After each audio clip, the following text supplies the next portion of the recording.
ఇప్పుడు ఎలక్షన్ వచ్చింది అనుకుంటే ఎవరు గెలుస్తారు? ఏమో కేసీఆర్ గెలుస్తారా అంటుండు కానీ ఏమో తెలియలే ఇక.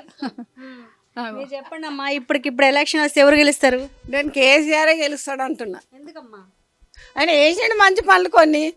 ఇప్పుడు వచ్చిన ఆయన ఏం చేస్తుండని పింఛన్ లేక చేయడు, ఏం చేయడు. పింఛన్లకు రాసిస్తే ఇప్పటిదాకా పింఛనే వస్తలేదు.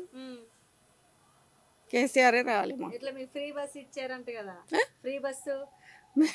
ఏ బస్సులో పోనమ్మా, నేను పబ్లికే పోతుంది.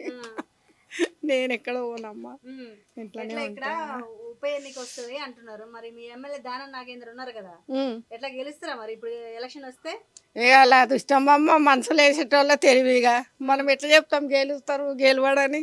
వేసేటోళ్ళది ఉంటది. ఎలక్షన్ వస్తే కేసీఆర్ పార్టీ వస్తుందా, రేవంత్ రెడ్డి పార్టీ వస్తుందా? కేసీఆర్దే వస్తాయి. కేసీఆర్ ఉన్నప్పుడు ఎట్లుండే పరిపాలన? మంచిగానే ఉండే.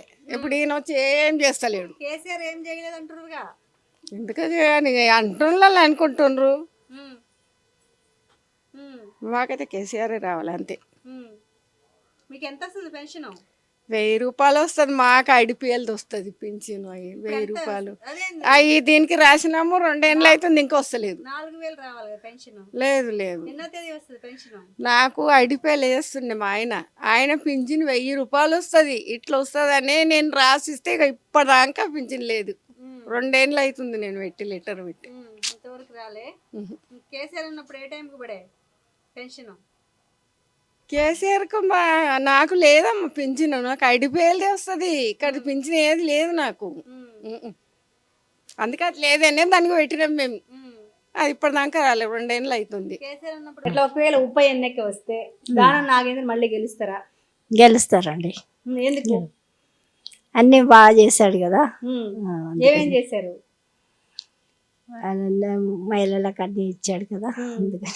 ఆయన బీఆర్ఎస్ పార్టీ నుంచి కాంగ్రెస్ పార్టీలో చేరారు కదా, ఎట్లా మరి ఈసారి ఎలక్షన్ వస్తే బీఆర్ఎస్ పార్టీ వస్తుందా, కాంగ్రెస్ పార్టీ వస్తుందా? ఇక్కడంతా బీఆర్ఎస్ ఉందండి. బీఆర్ఎస్ వస్తుందా? ఎట్లా మీకు ప్రజెంట్ పథకాలు వస్తున్నాయి ఏమన్నా? ఏం రావట్లేదండి ఇప్పుడైతే. ఏమేమి అప్లై చేసుకున్నారు?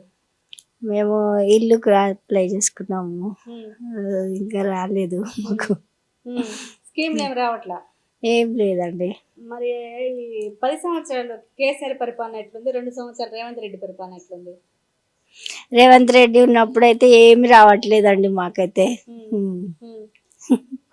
అప్పుడైనా కొంచెం స్కీమ్స్ అవి వచ్చేవి, ఇప్పుడైతే ఏం రావట్లేదండి. ఇప్పుడు ఒకవేళ ఎలక్షన్ వస్తే కేసీఆర్ వస్తారా, రేవంత్ రెడ్డి వస్తారా? కేసీఆర్ వస్తాడు.